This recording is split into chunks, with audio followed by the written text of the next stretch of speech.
परिचय। अजय, तुम क्या पढ़ रहे हो? मैं अपनी रसायन विज्ञान की पाठ्य पुस्तक पढ़ रहा हूं। अर्जुन, पेंसिल को स्विच में मत डालना, तुम्हें बिजली का झटका लग सकता है। बिजली का झटका? लेकिन क्यों? पेंसिल तो लकड़ी और ग्रेफाइट की बनी होती है और ये दोनों ही विद्युत के कुचालक हैं। अर्जुन, तुम्हें पता होना चाहिए कि ग्रेफाइट एक अधातु है, लेकिन यह विद्युत का सुचालक है। मुझे तो इस बात का पता ही नहीं था। ठीक है, मैं तुम्हें एक प्रयोग के माध्यम से यह दिखाता हूं। जब हम स्विच ऑन करते हैं तो मल्टीमीटर विद्युत धारा का प्रवाह प्रदर्शित करता है। इससे पता चलता है कि ग्रेफाइट से होकर विद्युत धारा प्रवाहित हो सकती है। इसलिए ग्रेफाइट विद्युत का सुचालक है। अजय, अब मैं ये बात समझ गया और अब मैं इस बारे में और अधिक जानना चाहता हूं। ग्रेफाइट कार्बन का एक अपर रूप है। कार्बन आवर्त तालिका के पी ब्लॉक का एक तत्व है। इस बारे में और समझने के लिए पहले हमें पी ब्लॉक के तत्वों का अध्ययन करना होगा।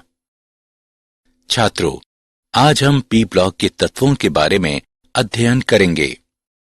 उद्देश्य: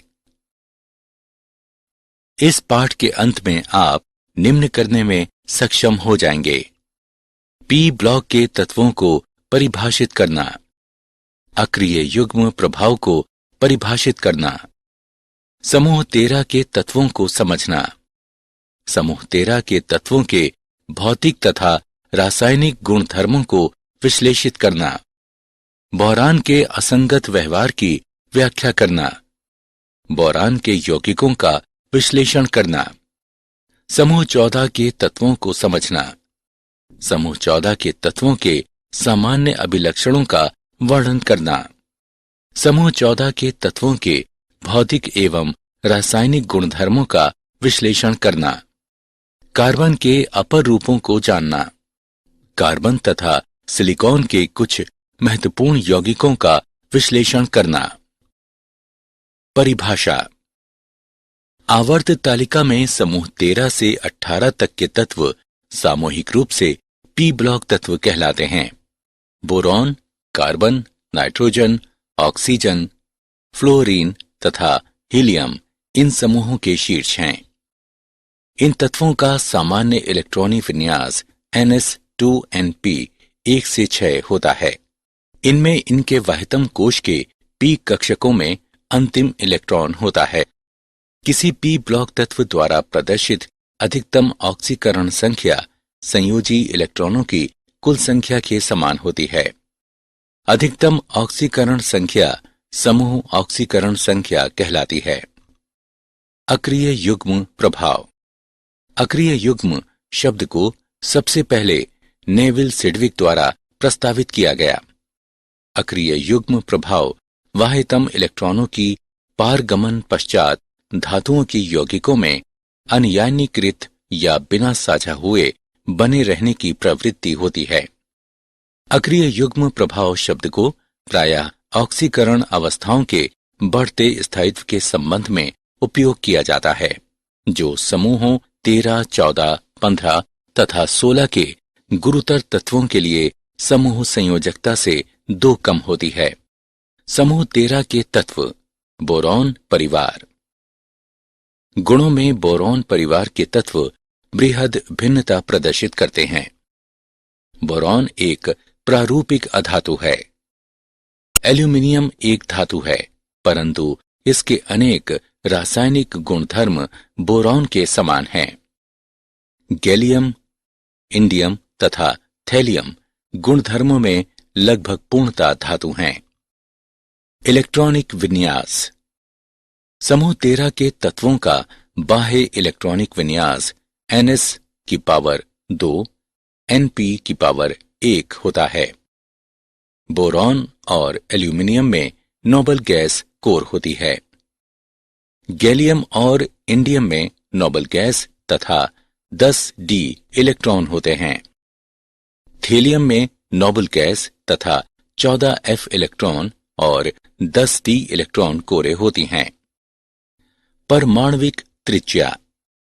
समूह में नीचे जाने पर परमाणविक त्रिज्या बढ़ती है, जबकि Ga की परमाणविक त्रिज्या 135 पिकोमीटर, Al की परमाणविक त्रिज्या 143 पिकोमीटर से कम होती है।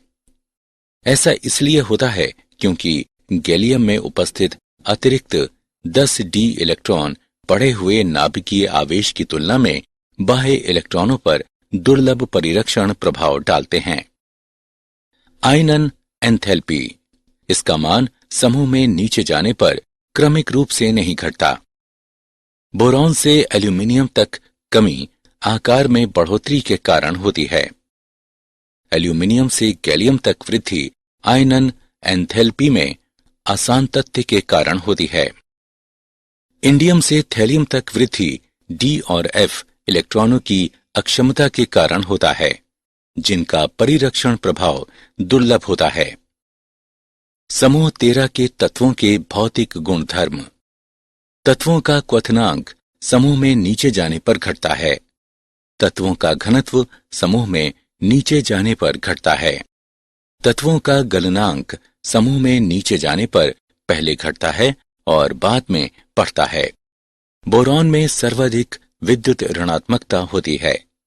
एल्यूमिनियम से थैलियम तक विद्युत ऋणात्मकता बढ़ती है। बोरॉन एक अधातु है, जबकि एल्यूमिनियम, गैलियम, इंडियम, थैलियम धातुएं हैं। समूह 13 के तत्वों के रासायनिक गुणधर्म। वायु के प्रति अभिक्रियाशीलता। बोरॉन क्रिस्टलीय स्वरूप में वायु के साथ अभिक्रिया नहीं करता। एल्यूमिनियम की सतह पर ऑक्साइड की पतली परत बन जाती है, जो और अधिक क्षय होने से धातु को रोकती है। अक्रिस्टलीय बोरॉन तथा एल्यूमिनियम धातुएं वायु में गर्म करने पर B2O3 और Al2O3 बनाती हैं। उच्च तापमान पर डाई नाइट्रोजन के साथ वे नाइट्राइड बनाती हैं। अम्ल एवं क्षार के प्रति अभिक्रियाशीलता। बोरॉन अम्ल और क्षार के साथ सामान्य तापमान पर भी कोई क्रिया नहीं करता। एल्यूमिनियम उभयधर्मी गुण प्रदर्शित करता है और खनिज अम्लों पर एवं जालीय क्षारों में घुल जाता है। एल्यूमिनियम तनु HCl में घुल जाता है और हाइड्रोजन निष्कासित करता है। हैलोजनों के प्रति अभिक्रियाशीलता।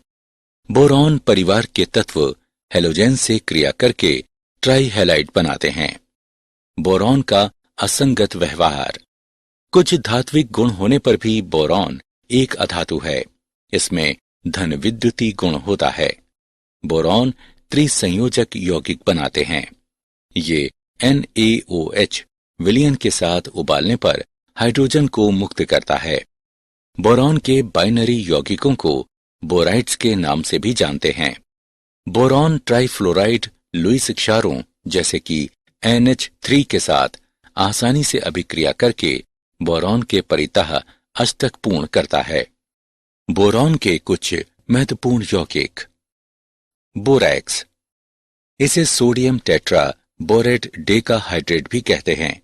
ये इस प्रकार पाया जाता है कि इसमें चतुष्केंद्रीय इकाइयां B4O5 OH4 की घात 2 होती हैं। अतः इसका सूत्र Na2B4O5 OH4 8H2O होता है। क्रिस्टलीय बोरेक्स ठंडे पानी में कम घुलनशील होता है, लेकिन ये गर्म जल में शीघ्र घुलनशील होता है। जब बोरेक्स को गर्म किया जाता है तब इससे जल के अणु का निष्कासन होता है और गर्म किए जाने पर ये एक पारदर्शी द्रव में परिवर्तित हो जाता है, जो कांच के समान एक ठोस में परिवर्तित हो जाता है। उसे बोरेक्स मन का कहते हैं। ऑर्थोबोरिक अम्ल। ऑर्थोबोरिक अम्ल यानी H3BO3 को बोरिक अम्ल भी कहते हैं। 100 डिग्री सेल्सियस पर गर्म करने पर ये मेटाबोरिक अम्ल HbO2 बनाता है। मेटाबोरिक अम्ल को जब 140 डिग्री सेल्सियस पर गर्म किया जाता है तो ये पायरोबोरिक अम्ल यानी H2B4O7 बनाता है, जिसे जब उच्च तापमान पर गर्म किया जाता है तो B2O3 बनाता है। आर्थोबोरिक अम्ल एक दुर्बल अम्ल है, लेकिन ये एक पॉलीहाइड्रिक अल्कोहल की उपस्थिति में ऋणायनी जटिल पोरोस्पाइरेनिक अम्ल बनने के कारण प्रबल एकल क्षारीय अम्ल के रूप में कार्य करता है और H धनायन मुक्त करता है। उदाहरण। आइए एक उदाहरण देखते हैं। क्या होता है जब बोरेक्स विलयन को अम्लीकृत और बोरिक अम्ल को गर्म किया जाता है? आइए समाधान देखते हैं। जब बोरेक्स विलयन को अम्लीकृत किया जाता है तो बोरिक अम्ल बनता है। जब बोरिक अम्ल को गर्म किया जाता है तो बोरॉन से सक्रिय ऑक्साइड बनता है। बोरॉन तथा एल्यूमिनियम तथा इनके यौगिकों के उपयोग। बोरॉन का प्रयोग बहुत से सफाई के उत्पादों, डिटर्जेंट और व्यंजकों में किया जाता है। कांच और सिरेमिक बनाने में इसका प्रयोग किया जाता है। बोरोसिलिकेट कांच में तापीय आघात के प्रति उत्तम प्रतिरोध होता है। बोरॉन फिलामेंट प्रकाश के रूप में और उच्च सुदृढ़ सामग्रियां वैमानिकी संरचनाओं में उपयोग किए जाते हैं। बोरॉन कार्बाइड शील्ड का उपयोग नाभिकीय रिएक्टरों में नियंत्रक छड़ों के रूप में किया जा सकता है। कम घनत्व तथा सुदृढ़ता एल्यूमिनियम को विमान, हल्के भार वाले वाहन तथा सीढ़ियां बनाने के लिए आदर्श सामग्री बनाते हैं। संक्षारण प्रतिरोधी तथा कम घनत्व के कारण इसका उपयोग हरित गृहों एवं खिड़कियों के फ्रेमों में किया जाता है। ऊष्मा का अच्छा सुचालक होने के कारण इसका उपयोग बॉयलरों, कुकरों और पकाने के अन्य बर्तनों में किया जाता है। आसान ढलाई एल्यूमिनियम को पेय पदार्थों के डिब्बों तथा छत डालने वाली सामग्री का अच्छा घटक बनाती है। समूह 14 के तत्व। कार्बन परिवार। कार्बन मानव शरीर में दूसरा सबसे प्रचुर तत्व है। ये पृथ्वी की भूपर्पटी में प्रति मिलियन लगभग 320 भाग के रूप में बहुतायत से पाया जाता है। ये स्वतंत्र अवस्था में हीरा, ग्रेफाइट और कोयले में मिलता है। सिलिकॉन पृथ्वी की भूपर्पटी पर पाया जाने वाला दूसरा अति बाहुल्य तत्व है और प्रकृति में सिलिका और सिलिकेट्स के रूप में उपस्थित है। जर्मेनियम केवल सूक्ष्म मात्राओं में ही उपस्थित रहता है। टिन मुख्यतः कैसिटेराइट यानी SnO2 के रूप में पाया जाता है। लेड मुख्य रूप से गैलेना PbS के रूप में मिलता है। समूह 14 के तत्वों के सामान्य अभिलक्षण। इलेक्ट्रॉनिक विन्यास। कार्बन परिवार का संयोजकता कोश इलेक्ट्रॉनिक विन्यास NS वर्ग NP वर्ग होता है। इस परिवार के तत्वों के इलेक्ट्रॉनिक विन्यास की आंतरिक क्रोड या कोर भिन्न होती है। सहसंयोजक त्रिज्या। कार्बन से सिलिकॉन तक सहसंयोजक त्रिज्या में उल्लेखनीय वृद्धि होती है। इसके पश्चात सिलिकॉन से सीसे तक त्रिज्या में आंशिक बढ़ोतरी होती है। ऐसा इसलिए होता है क्योंकि गुरुतर सदस्यों में पूर्ण पूरित D और F कक्षक उपस्थित होते हैं। आयनन एथैल्पी। समूह में नीचे जाने पर आयनन एथैल्पी घटती है। समूह 14 के तत्वों की प्रथम आयनन एथैल्पी के मान समूह 13 के संगत तत्वों की अपेक्षा अधिक होते हैं। विद्युत ऋणात्मकता। छोटे आकार के कारण समूह 14 के तत्वों की विद्युत ऋणात्मकता का मान समूह 13 के संगत तत्वों की विद्युत ऋणात्मकता के मान से थोड़ा अधिक होता है। सिलिकॉन से सीसा तक तत्वों की विद्युत ऋणात्मकता का मान लगभग समान होता है। समूह 14 के तत्वों के भौतिक गुणधर्म। समूह में नीचे जाने पर धात्विक लक्षण बढ़ता है। कार्बन और सिलिकॉन में वृहद आणविक जालक से टिन और शीशे में वृहद धात्विक जालक तक संरचनागत परिवर्तन होता है। समूह में नीचे जाने पर आबंधन में सह संयोजी से धात्विक तक परिवर्तन गलनांक, क्वथनांक तथा प्रथम आयनन ऊर्जा में घटोतरी का कारण बनता है। समूह में नीचे जाने पर बढ़ता धात्विक गुण घनत्व तथा चालकता में सामान्य वृद्धि का कारण बनता है। समूह 14 के तत्वों के रासायनिक गुणधर्म। ऑक्सीजन के प्रति अभिक्रियाशीलता। समूह 14 के सदस्य ऑक्सीजन की उपस्थिति में गर्म किए जाने पर ऑक्साइड बनाते हैं। ये मुख्यतः 2 प्रकार के ऑक्साइड पाते हैं, मोनो ऑक्साइड तथा डाइऑक्साइड। इनके सूत्र MO और MO2 हैं। उच्च ऑक्सीकरण अवस्था में ऑक्साइड निम्न अवस्था वाले ऑक्साइड की तुलना में अधिक अम्लीय प्रकृति के होते हैं। जल के प्रति अभिक्रियाशीलता। कार्बन, सिलिकॉन तथा जर्मेनियम जल के द्वारा प्रभावित नहीं होते हैं। टिन जल के साथ अभिक्रिया करता है और डाइऑक्साइड तथा हाइड्रोजन गैस बनाता है। रक्षात्मक ऑक्साइड परत बनने के कारण सीसा जल से अप्रभावित रहता है। मूल्यांकन। आगे बढ़ने से पहले आइए देखें कि आपने कितना सीखा। सही विकल्प को लाकर रखें। कार्बन का असंगत व्यवहार। कार्बन का प्रयोग मुख्यतः ईंधन के रूप में प्रयुक्त किया जाता है और ये एक अच्छा तनुकारक है। धातु कर्म प्रक्रियाओं में मध्यम विद्युत धनात्मकता वाली धातुओं को उनके ऑक्साइड अयस्कों से कार्बन द्वारा अपचायित करते हुए निष्कर्षित किया जाता है। उच्च तापमान पर उच्च वैद्युत धनात्मक धातुओं के ऑक्साइड कार्बन से अभिक्रिया करके संगत कार्बाइड बनाते हैं। कार्बन में अन्य परमाणुओं के साथ सह संयोजक बंध द्वारा जुड़कर लंबी श्रृंखला या वलय बनाने की प्रवृत्ति होती है। इस गुण को श्रृंखलन कहते हैं। कार्बन के अपर रूप। ग्रेफाइट। ग्रेफाइट में प्रत्येक कार्बन परमाणु 3 अन्य कार्बन परमाणुओं से जुड़कर sp2 संकरण द्वारा द्वितलीय षटकोणीय वलय संरचनाएं बनाता है। इन दोनों परतों के मध्य आकर्षण बल होता है, इसलिए ग्रेफाइट मुलायम होता है और चाकू से काटा जा सकता है। प्रत्येक परत को अन्य पर खिसकाया जा सकता है, जिससे ये चिकना बनता है और शुष्क स्नेहक के रूप में उपयोग किया जा सकता है।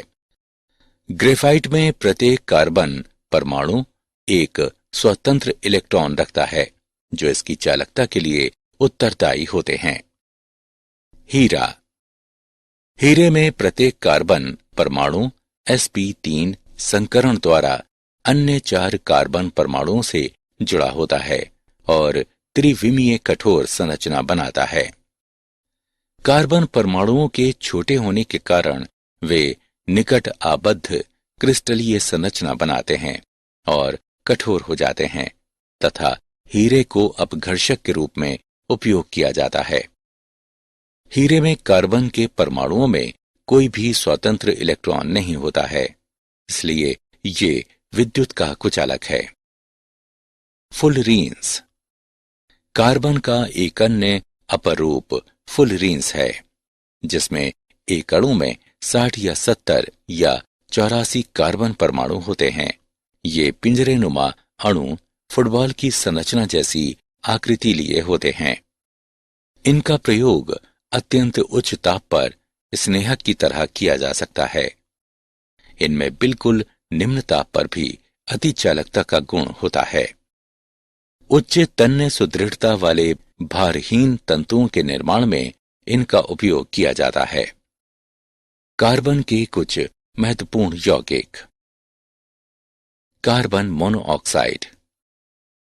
कार्बन मोनोऑक्साइड सामान्य ताप पर सांद्र H2SO4 पर फार्मिक अम्ल को मिलाने से बनता है। इस तरह विरचित कार्बन मोनोऑक्साइड को कास्टिक सोडा विलयन से गुजारा जाता है और फिर P2O5 पर से प्रवाहित करते हुए शुष्क किया जाता है। इसे ऑक्सैलिक अम्ल के साथ सांद्र सल्फ्यूरिक अम्ल की क्रिया द्वारा भी बनाया जा सकता है। कार्बन मोनोऑक्साइड एक रंगहीन दहनशील गैस है। ये एक उदासीन ऑक्साइड है, परंतु उच्च दाब और उच्च ताप पर यह एक अम्लीय ऑक्साइड की तरह व्यवहार करती है। कार्बन मोनोऑक्साइड ऑक्सीकारक तथा अपचायक दोनों रूपों में क्रिया कर सकते हैं। कार्बन मोनोऑक्साइड में कार्बन की ऑक्सीकरण संख्या ×2 होती है। Carbon dioxide. कार्बन डाइऑक्साइड को कैल्शियम कार्बोनेट पर तनु हाइड्रोक्लोरिक अम्ल की अभिक्रिया द्वारा बनाया जाता है। कार्बन डाइऑक्साइड एक अम्लीय ऑक्साइड है तथा द्विक्षारकीय अम्ल की तरह क्रिया करती है और 2 प्रकार के लवण बना सकती है। उच्च ताप पर कार्बन डाइऑक्साइड एक ऑक्सीकारक के रूप में कार्य कर सकती है। सिलिकॉन के कुछ महत्वपूर्ण यौगिक। Silicon dioxide. सिलिकॉन डाइऑक्साइड का दूसरा नाम सिलिका है। ये अनेक क्रिस्टल संरचनात्मक रूपों जैसे क्वार्ट्ज, क्रिस्टलोबेलाइट तथा ट्राइडाइमाइट में मिलता है। सिलिकॉन डाइऑक्साइड एक सहसंयोजक त्रिविमीय जालक युक्त ठोस है, जिसमें प्रत्येक सिलिकॉन परमाणु चतुष्फलकीय रूप में 4 ऑक्सीजन परमाणुओं से सहसंयोजित बंधित रहता है। सिलिका अपने सामान्य रूप में अति उच्च सिलिकॉन ऑक्सीजन बंध एथैलेपी होने के कारण लगभग अन्य अभिक्रियाशील होता है। ये HF और NaOH से क्रिया करता है। क्वार्ट्ज का विस्तृत उपयोग दाब विद्युत पदार्थ के रूप में होता है। सिलिका जल का उपयोग शुष्कन कर्मक तथा उत्प्रेरक के रूप में होता है। सिलिकेट्स। सिलिकेट की मूल संरचनात्मक इकाई SiO4 4- है, जिनमें सिलिकॉन परमाणु 4 ऑक्सीजन परमाणुओं से चतुष्फलक के रूप में बंधित रहता है। प्रकृति में बड़ी मात्रा में सिलिकेट खनिज पाए जाते हैं, जैसे फेल्डस्पार, जियोलाइट, श्वेत अभ्रक और एस्बेस्टस। जब सिलिकेट इकाइयां आपस में मिलती हैं तो श्रृंखलित वलय, परत या त्रिविमीय संरचना बनाती हैं। मनुष्य द्वारा निर्मित 2 महत्वपूर्ण सिलिकेट्स कांच तथा सीमेंट हैं।